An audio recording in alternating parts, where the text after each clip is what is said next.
Hello hello Shari, Ramesh ഏട്ടാ, എടി ഞാൻ നിന്റെ വീടിന്റെ പരിസരത്ത് വന്ന് വെപ്പുണ്ട്. ഇവിടെ എത്തിയോ? നീ ഒന്ന് പുറത്തേക്ക് ഇറങ്ങി വന്നേ. അയ്യോ രമേശ് ഏട്ടാ, അച്ഛനും അമ്മയും ഉറങ്ങിയില്ല.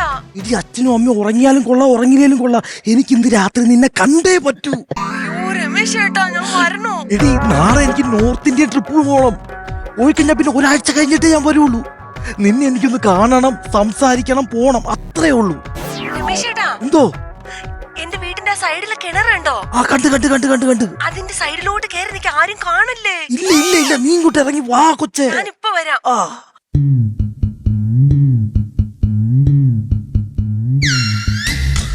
രമേശ് ഏട്ടാ, ശരി, ഞാൻ നാളെ രാവിലെ പോകും. പിന്നെ ഒരാഴ്ച കഴിഞ്ഞിട്ടേ ഞാൻ വരുള്ളൂ. ഒരാഴ്ച കഴിഞ്ഞോ?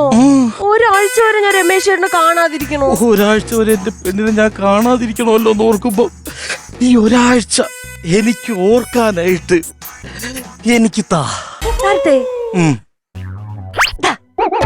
ഇതെന്നെ ഇത്? എനിക്ക് വാങ്ങിക്കൊണ്ട് വരേണ്ട സാധനങ്ങളെ ലിസ്റ്റാ. പാനിപൂരി, ബോംബെ മിഠായി, എന്തൊക്കെയാടി, ഗുജറാത്തി പൊറോട്ട. എന്റെ പൊന്ന് ഇതൊന്നും അല്ല. പിന്നെ എനിക്ക് മധുരമുള്ളത് താ. പാൽപ്പായസം മതിയോ? എന്റെ പൊന്ന് പാൽപ്പായസം അല്ല പെണ്ണ്, പിന്നെ എനിക്കൊരു ഉമ്മ തരാൻ.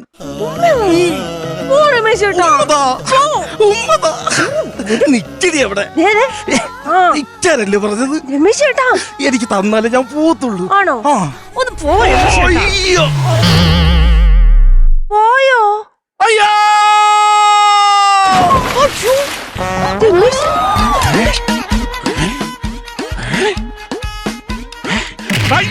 എന്റെ ഭാര്യ ഉഷ കിണറ്റി പോയേ. നാട്ടുകാര്, എന്റെ ഭാര്യ ഉഷ കിണറ്റി പോയേ. ആരുമെങ്കിലും ഓടി പറഞ്ഞേ, എന്റെ ഭാര്യ ഉഷ കിണറ്റി പോയേ. ഉഷ, നീ അല്ലേ കിണറ്റി പോയേ? നിങ്ങൾ ചാടിയില്ലേ? പിന്നെ ആരുടെ കിണറ്റി പോയ? അയ്യോ, ഞങ്ങളെ മോള് കിണറ്റി പോയേ.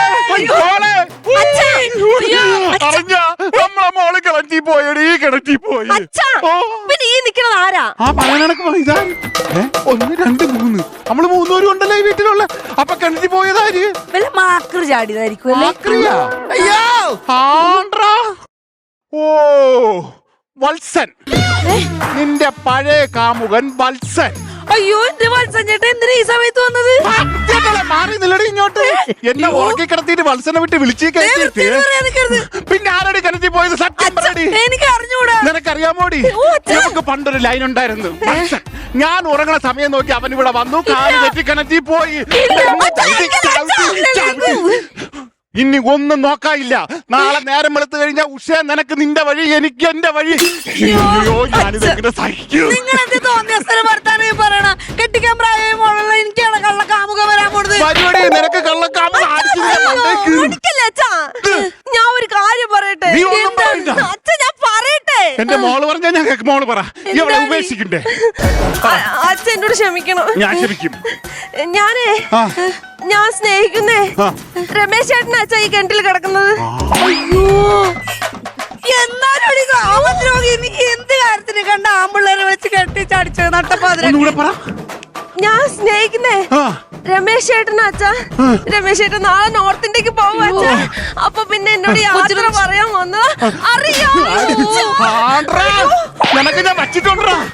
എന്റെ കുടുംബത്തിന്റെ മാനം കപ്പൽ കയറിയേ ദൈവമേ.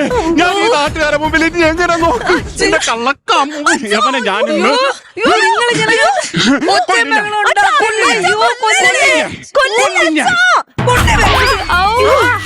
രമേശ് ചേട്ടാ, പേടിക്കല്ലേ പേടിക്കല്ലേ. നിങ്ങൾ എന്തേ കാണിക്കണത്? ഞാനിനി ഈ നാട്ടുകാരെ മുമ്പിൽ എങ്ങനെ നോക്കും? എന്റെ കുടുംബത്തിന്റെ മാനം കപ്പൽ കയറി എന്റെ ദൈവം. വെച്ച് നാട്ടുകാരെ അറിയിച്ച് നാണം കെടുത്താതെ ആ ചെറുക്കനെ എങ്ങനെയെങ്കിലും കരപ്പിലോട്ട് വലിച്ചു കയറ്റാൻ നോക്കും. നാട്ടുകാരെ അറിയിക്കാതെ ഈ ചെളി പൊങ്ങി കിടക്കണ ഈ ചെറുക്കനെ ഞാൻ എങ്ങനെ പുറത്താക്കും? നീ ഒരു ഐഡിയ പറ. ഒരു ഐഡിയ ഉണ്ട്. നമുക്ക് ഫയർഫോഴ്സിനെ വിളിക്കാം. അതാവുമ്പോ നേരം വിളിക്കുന്നതിന് മുമ്പ് അവര് നൈസായിട്ടൊന്ന് കാര്യം നടത്തി ഇവനെ എവിടെയെങ്കിലും കൊണ്ട് തട്ടിട്ട് വത്സന്റെ കൂടെ പറഞ്ഞു വിട്ടാ മതിയായിരുന്നു. എടി, ആ ഫയർഫോഴ്സ് വന്ന് 4 രാജ്യം അറിയും. അതൊന്നും പറ്റൂല. അച്ഛ ഇറങ്ങാടി നിന്റെ രമേശനെ രക്ഷിക്കാൻ വേണ്ടി.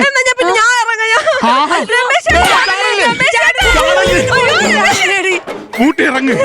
അച്ഛ ഒരു പരിഹാരം ഉണ്ടാക്കാം. എന്തായാലും പെട്ട് ഈ ചെറുക്കനെ നാട്ടുകാർ പിടിക്കുകയാണെങ്കിൽ നമ്മളെ മാനം മൊത്തം പോവും. ഒരു കാര്യം ചെയ്, നിന്റെ അപ്പുറത്തെ വീട്ടിലെ മാമയില്ലേ, അങ്ങേരെ വിളി. ഓ കണ്ണുമൂക്കും തിരിയാത്ത മാമനെ നട്ടപ്പാതിരൊക്കെ വിളിച്ചിട്ട് എന്ത് കാണിക്കാനാണെന്ന്? അയാൾ ആയ കാലത്തെ അയാൾ 500 കിണർ വെട്ടിയ മനുഷ്യനാണ്. കിണറിന്റെ ഭൂമിശാസ്ത്രം മൊത്തം അങ്ങേരൊക്കെ അറിയാം.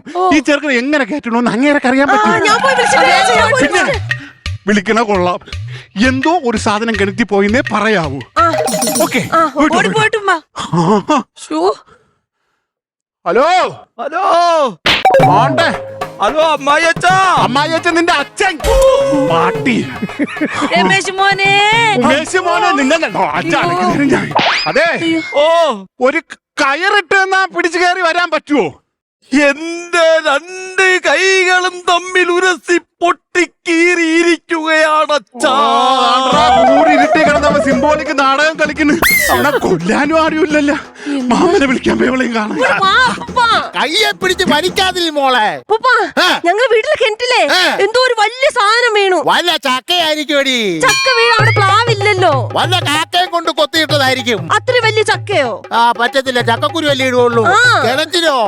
എടാ സാമോനെ, എന്നതാണാവേ പ്രശ്നം? മാമാ, കിണറ്റിൽ എന്തോ വീണു. കിണറ്റിന് എന്തോ വീണു. അതിനാണോ നിങ്ങൾ ഇങ്ങനെ ടെൻഷൻ അടിക്കണ്ടേ?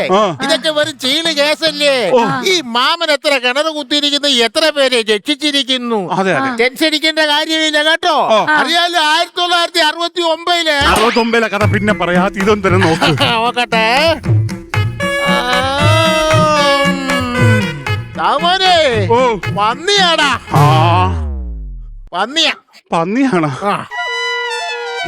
എങ്ങനെയെങ്കിലും റെഡിയാക്കിക്കോളാൻ.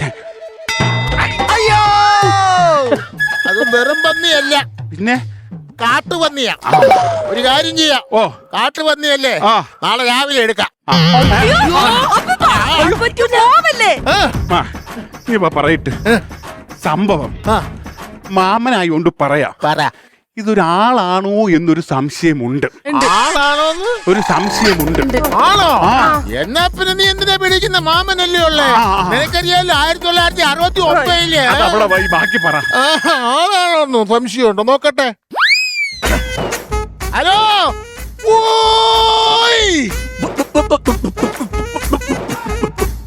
ആരാന്നറിയാവോ? ആരാ? ഏതോ മിമിക്രിക്കാരനാ. അതന്നെ അങ്ങനെ. ഇന്നലെ മിമിക്രി കഴിഞ്ഞ് വന്നപ്പോ കിണറ്റിലെങ്ങാണ്ട് വീണതാ.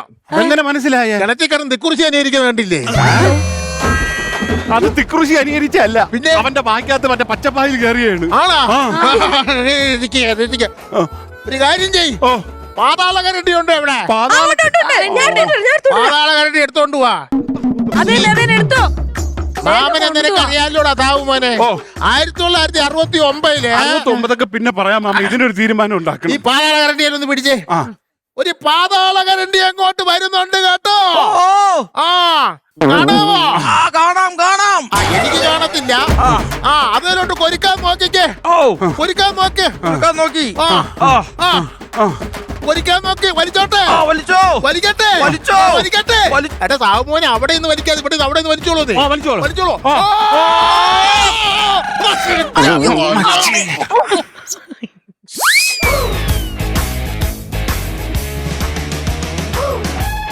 അനയില്ലാത്ത ശവമാണോടാ കിണറ്റിൽ കിടക്കുന്നേ? അവന്റെ മുണ്ടും ഷർട്ടും നിക്കറും വരെ വന്നു. അവൻ മാത്രം അകത്തായോ അമ്മ? അവനെവിടെ കിടക്കുവാണോ? രമേശേട്ടാ വിഷമിക്കല്ലേ, ഞാൻ എങ്ങനെയെങ്കിലും രക്ഷപ്പെടുത്താൻ എന്റെ രമേശേട്ടാ. ആരടാ?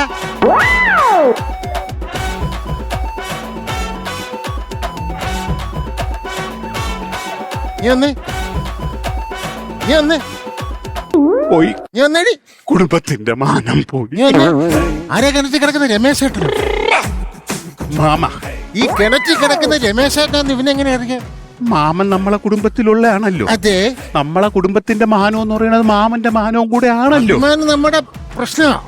നമ്മളെ കുടുംബത്തിന്റെ മാനം പോയാൽ അത് മാമന് സഹിക്കാൻ പറ്റുമോ? ചത്ത് കളയുന്നില്ലേ അതിലും ഭേദം. അങ്ങനെയാണെങ്കിൽ മാമനോട് ഞാനൊരു കാര്യം പറയാം. ഒരു ചെറിയ കയ്യബദ്ധം പറ്റി, നാട്ടുകാരും അറിയരുത്. എന്താണ്? ഇവക്കൊരു പ്രേമം ഉണ്ടായിരുന്നു, രമേശൻ. അവൻ രാത്രി അവളെ കാണാൻ വന്നപ്പോ കാല് തെറ്റി കിണറ്റിന്റെ അകത്ത് വീണ്. ഞാനിതെങ്ങനെ നാട്ടുകാരോട് പറയുവാണോ? നാട്ടുകാരോട് ഞാൻ നമ്മൾ ജീവിച്ചിരുന്നിട്ട് കാര്യമുണ്ടോ? ഇതിനിപ്പോ ഒന്ന് ഭരിക്കുന്നവനാണ്. നീ എന്ത് ദോഷമാണ് ഇവിടെ കാണിച്ചത്? എടാ സാബു മോനെ, ഇത് നാട്ടുകാർ വല്ലതും അറിഞ്ഞോണോ? ഇത്രയും നേരം അറിഞ്ഞിട്ടില്ലായിരുന്നു. ഇപ്പൊ 4 പഞ്ചായത്തും ഗൾഫിലുള്ള അളിയന്മാരെ അറിഞ്ഞു. എന്റെ പൊന്നു മാമ ഇതിനൊരു തീരുമാനം ഉണ്ടാക്കി താ. ഒന്ന് എങ്ങനെങ്കിലും രക്ഷിക്ക്. രക്ഷിക്കാം. കയറണോ? കയറണോ? കയറുണ്ട്.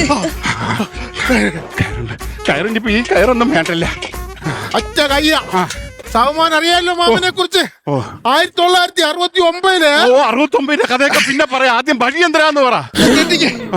കെട്ടിക്ക് നരന്റെ അകത്ത് മോഹൻലാലൊക്കെ തടി പിടിക്കാൻ പോകുന്നോടത്തെ പണിയില്ലേ, അതുപോലത്തെ ഒരു സാഹസിക പണിയാണ് മാമൻ ചെയ്യാൻ പോകുന്നത്.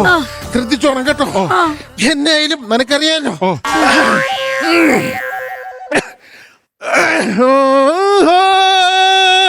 ഞാനൊരു തല മുഴുവൻ വന്നേക്കണ്. ടോർച്ച് പിടിച്ചേ.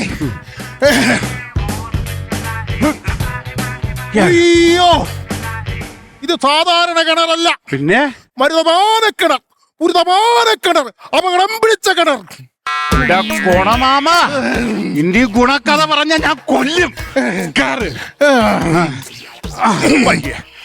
ഈ കയറ് ഇവിടെ കെട്ടണോ? നിനക്കറിയാലോ സാഹുമോനെ, 1969 അയ്യോ 1969 പറഞ്ഞു തൊലക്ക്. 1969 ഇതുപോലൊരുത്തൻ പൊട്ടക്കിണറ്റിൽ പോയി പെണ്ണിനെ കാണാൻ വന്ന ആളെ പൊട്ടക്കിണറ്റിൽ പോയി. എന്ത് ചെയ്യണമെന്നറിയാതെ നാട്ടുകാർ മുഴുവൻ വിഷമിച്ചിരിക്കുന്ന സമയത്ത് ഞാനും എന്റെ 5 പണിക്കാരൂടെ വന്നു. എന്നിട്ട് കിണറിന് ചുറ്റും പിക്കാസിനൊരു കുഴിയെടുത്ത് മണ്ണെടുത്ത് അങ്ങ് മാറ്റി, ഷവലിന് മണ്ണ് കുത്തി മാറ്റി. എന്നിട്ട് കിണറങ്ങ് ഫ്രീ ആക്കി. എന്നിട്ട് ആ കിണറെടുത്ത് ഒരൊറ്റ കമത്ത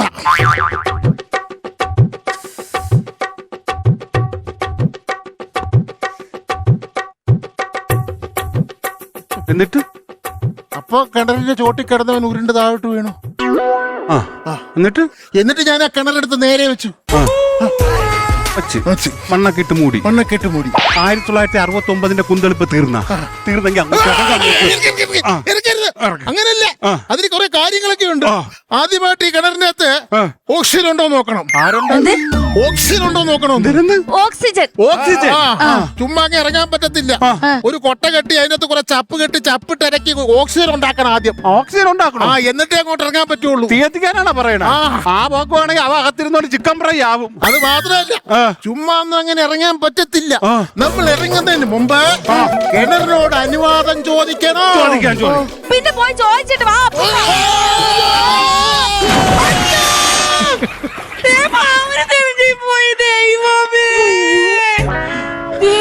ചിരിച്ചോണ്ട് നിങ്ങൾ നോക്കി നിക്കണത് നാട്ടുകാരെ നാണക്കേടാണ്. നമ്മുടെ മാനം പോകുന്നു. ഇനി ഒന്നും പേടിക്കണ്ട. ഇനിയാണ് കഥയ്ക്കൊരു ട്വിസ്റ്റ്. ഇനി വാ പറഞ്ഞു തരാം. നമ്മൾ പറയുന്നു, നിന്റെ അമ്മ അവൻ കണ്ണ് കണ്ടുകൂടാമത്തെ മാമൻ നിന്നെ കാണാൻ വരുമ്പോൾ കണ്ണ് തെറ്റി കിണറ്റിൽ വീഴുന്നു. അപ്പോൾ അതുവഴി ബൈക്കിൽ പോയ ധീരനായ ഒരു യുവാവ് ടിയാനെ രക്ഷിക്കുവാൻ വേണ്ടി ഈ കിണറ്റിലേക്ക് എടുത്തു ചാടി. ഇവർ രണ്ടുപേരും കിണറിൽ കുടുങ്ങിപ്പോയി. ഇനിയിപ്പോ നാട്ടുകാർ വന്ന് കയറി രക്ഷപ്പെടുത്തണം. ഈ കഥയിൽ നമ്മൾ 3 പേരും ഇല്ല. എങ്ങനെയുണ്ട് ഐഡിയ? അപ്പൊ നീ നാട്ടുകാർ ഒച്ചത്തിൽ വിളിച്ചു പറഞ്ഞോ, നാട്ടുകാരി ഓടി വരണേ അമ്മാവൻ കെട്ടി വീണെന്ന് വിളിച്ചോ. നാട്ടുകാരെ ഓടി വാട്ടെ, ഞങ്ങളുടെ മാമനെ ഇവിടെ കിണറ്റിൽ വീണായിരുന്നേ. അടി അടിച്ചത് എന്റെ കവാല നീരാക്കും. ശബ്ദം പോകില്ലേ? വിളിയടി അങ്ങോട്ട്. അയ്യോ